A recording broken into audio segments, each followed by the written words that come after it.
I moved back in with my mom. I know that sounds crazy, and I know that, just hearing that come out for anyone, or maybe just you thinking yourself, saying this to yourself out loud, is gonna be wild. Like, why would you ever live like your mom? You must be poor, you must have no money, you must have no self-control. But I'm here to just let anyone know who's kind of in the same situation, that kind of maybe feels like they're too afraid, or they think that they seem less whenever you choose to move back with your parents, that is not true. And here are some reasons why I chose to move back in with my parents. So at first I used to live in Houston, and when I first moved out straight out of college, I got this really bad apartment out in like the down bad area of Sharpstown, if you know where that is in Houston.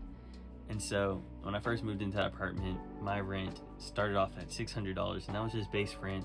Obviously I started to pay for electricity and, water, and then trash, just all the extra stuff that they add on that they don't really tell you about. And, at first that was okay, I had a decent job. I was working for my school, doing an internship. So I was getting paid, bare minimum, but enough to pay that rent. And I ended up moving out from there because it was so low, into getting a new job, which was door to door. And while doing the door to door, I was making more than I was, working for my school as an internship, obviously, because internships pay you low. But I just wasn't making as much money that I needed to be able to afford living in an apartment in Houston, kind of close to downtown, but not really. And the craziest thing about it was, as I was living there, the place never changed. They never upgraded my room. They never upgraded anything, added amenities, nothing like that. But my rent kept just slowly going up, $20 a month, just a little bit more, a little bit slower, a little bit more. And at first I wasn't too worried about it. For like a whole year, pretty much, I renewed my lease. And even when I renewed my lease, they upped the price by $100. And that should have been a red flag right there. But I was slow, dumb. I was like, I want to live out here by myself, do my own thing, show that I'm independent.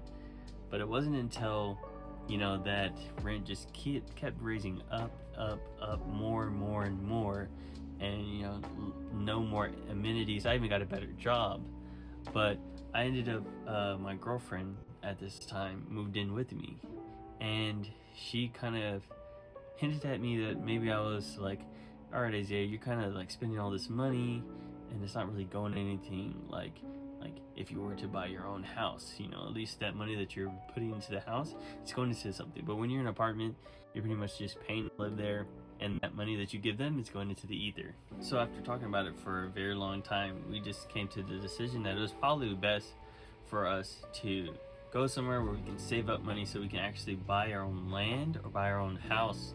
So then where we're living, where we're putting money into, it actually will go into something that will fund not only myself, but my future and any kids or people in our future. And I think that that's the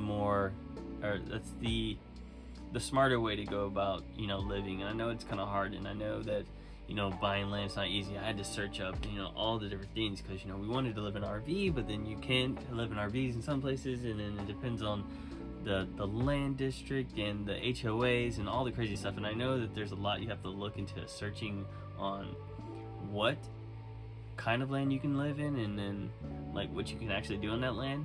But for the price of just actually owning the land yourself, rather than living in an apartment that you'll never own and that money's just going into nothing, I think it's actually a better investment. And that is why I decided to live with my parents. Not because I'm broke, not because I can't keep up with myself, not that I'm just bad with money. And I do have personal things. I went to school, so I have school loans, so saving's not the easiest, but saving up to be able to own your own land, own your own anything, house that will actually gain value and help you make money in the future, I think is a better decision than living in that stanky apartment, or even beautiful apartment. It doesn't matter how beautiful it is. It can be on the 22nd floor of downtown Houston, And as long as you're not, that money's not going to anything, it's just going to nothing, you're wasting your time. So if you have any questions about, because I've done lots of research on RVs and lands, go ahead and drop it in the comments. I'll try to answer as many as I can. Or if you have any tips and tricks for me to help me with my journey of, possibly buying some new land out here in Texas, please put it in the chat. I will be reading all the comments if this video even gets any views. Thanks, you guys.